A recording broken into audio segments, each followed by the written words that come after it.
And so that really opened my eyes into building wealth, building assets, and looking into the property world. And that was because I actually read a book by Robert Kiyosaki. I don't know if you've read it, Warren and Jay.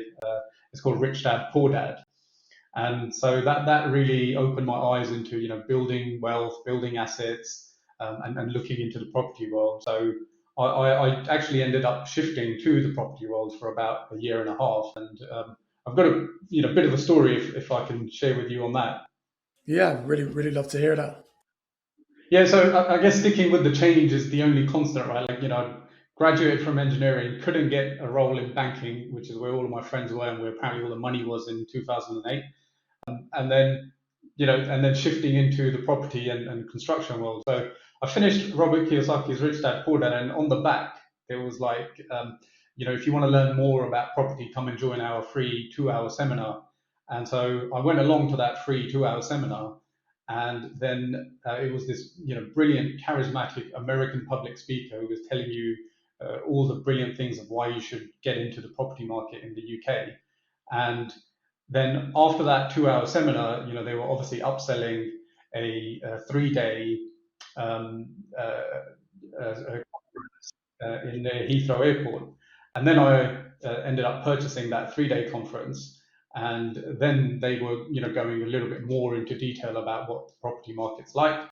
And then obviously at that 3-day seminar, as you can imagine, there was more upselling as these courses and conferences go. So that was obviously a lot more expensive, and it was a 12-month mentorship program.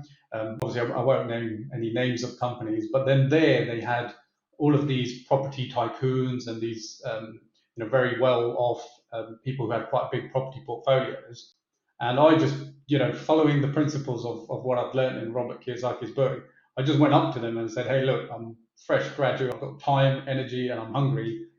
Is anybody employing?" And then one of them, who was, had quite a lot of properties, he ended up saying, "Yes, actually, I need somebody on the ground, running around and just managing all my properties." And